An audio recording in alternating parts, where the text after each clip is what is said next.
Hello everyone, welcome to Physics Fantasy. If you are getting benefited from my videos, then please do like, share and subscribe. Okay, in this video we will discuss some concepts of classical mechanics. Okay, let's start. Okay, this video contains some concept and examples of degrees of freedom, and then we will discuss about the resistive force, how to write it and how to start the problems. Okay, now comes to the degrees of freedom. When we talk about degrees of freedom, there is another concept which is called constraints. Okay, which is called constraints. Okay, now we will discuss what are degrees of freedom and what are constraints. Okay, generally degrees of freedom means the number of independent coordinates. Okay, generally you should know what are the coordinates, and then we will talk about degrees of freedom there, that means number of independent coordinates. Okay, what are independent coordinates? Independent coordinates which are used to describe the motion of a particle or object or a system of particles. These are called the degrees of freedom. If a particle is moving in a two-dimensional system, okay, let's say its coordinate will be x and y. This particle has only two coordinates x and y in 2D generally. Okay, if it in 2D it has coordinates x and y, and here the independent coordinates are also x and y, because there is no restriction on the particle. So xy are the degrees of freedom. So here degrees of freedom is 2. Okay, independent coordinates are x and y, so number is 2, degrees of freedom is 2. Okay, we will discuss later on the examples. Okay, for a d space, if we are talking about an object, okay, which has many particles, that is system of particles, for d dimensional space we will use the formula d plus 1 d into d plus 1 by 2. Okay, and for d space and n particles, if n particles are in d space, then we will use this formula, degrees of freedom equal to n by 2 to d minus n minus 1. Okay, we will use that formula. Now we have to clearly understand that what is degrees of freedom. Okay, for degrees of freedom, let us take a three-dimensional 3D coordinate system, and there is 2 point A and B. To describe A, there should be 3 coordinates x, y and z. To represent B, there should be another 3 coordinates x prime, y prime and z prime. Okay, but the distance between the A and B is fixed. Okay, the distance between A and B is fixed, that is the distance between A and B you can write in the formula that x minus x prime whole square plus y minus y prime whole square plus z minus z prime ro whole square का square root. Okay, this is the distance between the two. Okay, this is called the constant. Okay, this is called the constant, or called the conditions, or otherwise called conditions. Okay, the condition which applies on the coordinate system so that we can find the independent coordinates.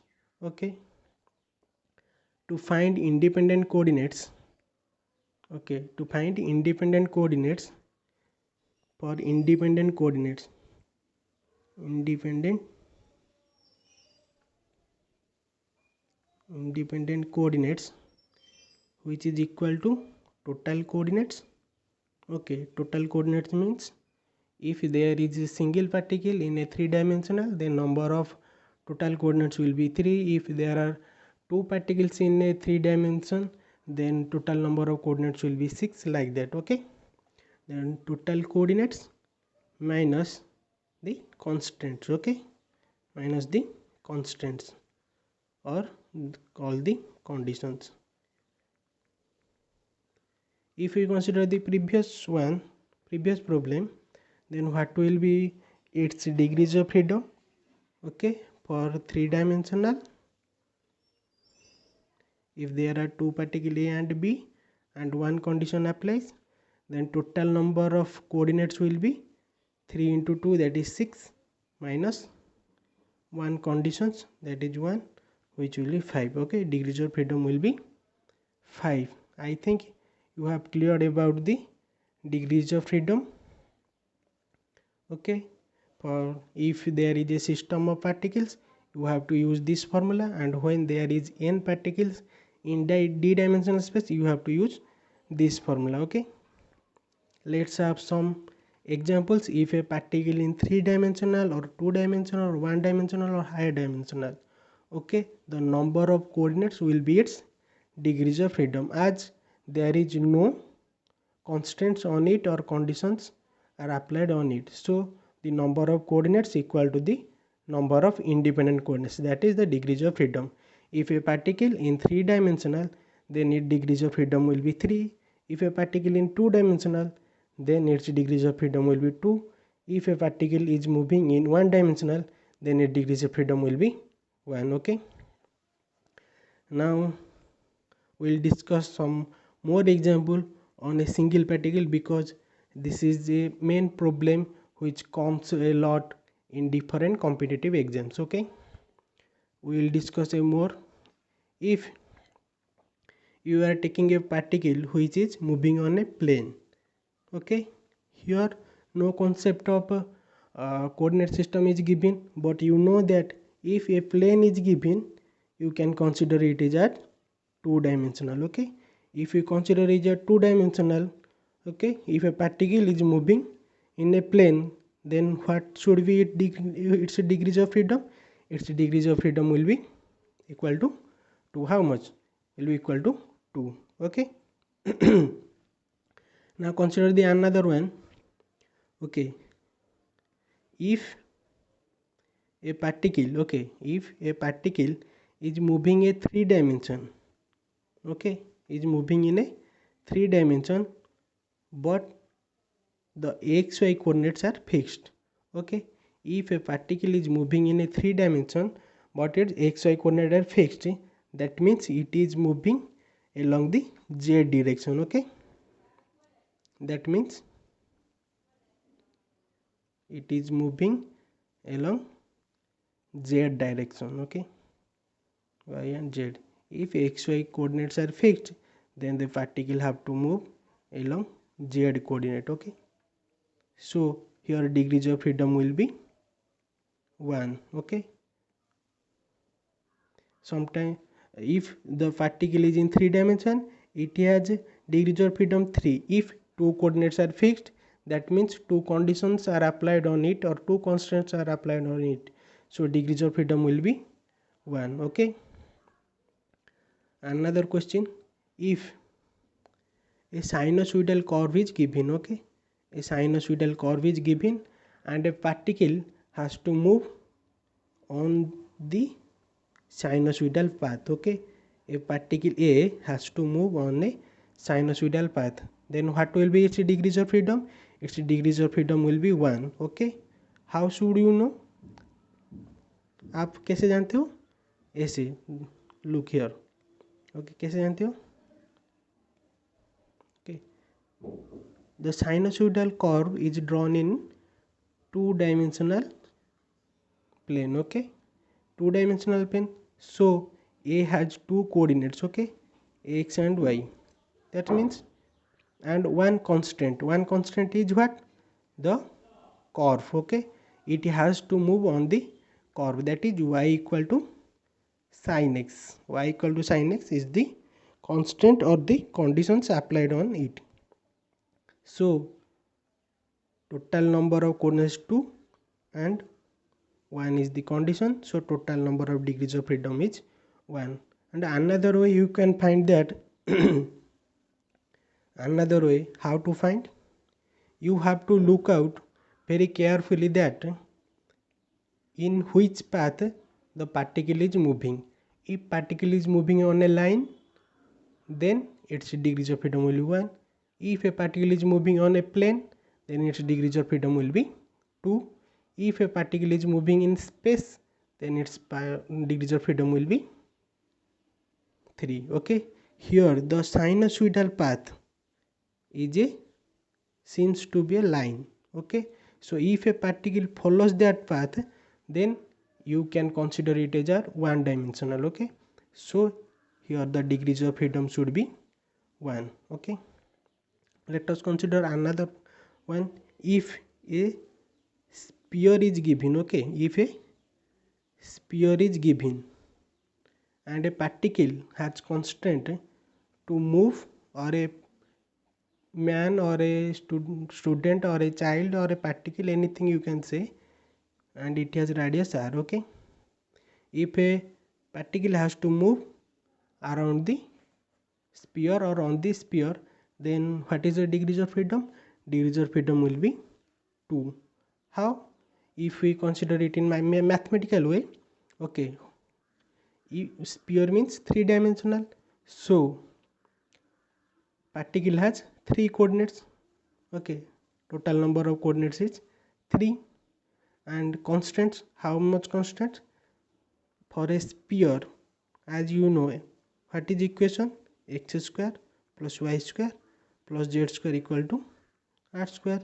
This is the condition or constants. So 3 minus 1 equal to 2. So degrees of freedom is 2. Okay, I think you are clear about the concept of degrees of freedom. Okay, if a object in 1D, 2D or 3D, you have this formula. Okay, if a object is in which dimension, you have to put d. If it is in 1 dimension, then you have to put d equal to 1. If it is in 2 dimension, you have to put d equal to 2. If a object or system of particles in 3 dimension, you have to put d equal to 3. Okay, if 3 particles in 2 dimension, okay, if 3 particles in 2 dimension, okay, or 3 particles in 3 dimension, how you would find? From this formula. Okay, you have to put d for dimension and particles for n. Okay, if there are 3 particles, you have to put n equal to 3, and for d for 3 dimension, you have to put d equal to 3 in this equation, and you will surely get the degrees of freedom. Okay, okay, now comes to the resistive force. Okay, resistive force is some type of force that restrict or opposes the original direction of motion. It is always in the opposite direction to the original direction of motion, and it always opposes the body. Okay, if a body is falling, okay, if a body is falling under gravity, okay, where under gravity, then what type of resistive force may be applied to it? One is air resistance. Okay, air resistive force is applied. Always we neglect it because it is so negligible, or it is very less, so we sometimes neglect it, but in problems it may be given that there is air resistance which is generally proportional to the velocity of the particle. Okay, okay, so how? Okay, now look here, the object is experienced under two types of force, that is, one is force due to gravity, okay, and another due to the resistive force by the air resistance. Okay, then how should you write it? Okay, how should you start the problem? Okay, if this type of question is given, how should you start it? Okay, before starting it you have to know that what are the different notations of force, so that you can start the problem. Okay, for different notations of force. Okay, as you know, F is generally from second law of Newton's, that is dp by dt. Okay, where p is the momentum, that is d into mv by dt. Generally we take mass as the constant, so we can take out of the derivative. Okay, m into dv by dt. Okay, for v is the velocity, you can directly put dv by dt. This is the one notation, and another one is, as you know, v is dx by dt, so d into v dx by dt, and you can write it m into d square x by dt square. Okay, these are the general notations in this one and two. Another notation is also there. What is this? Okay, another notation is there.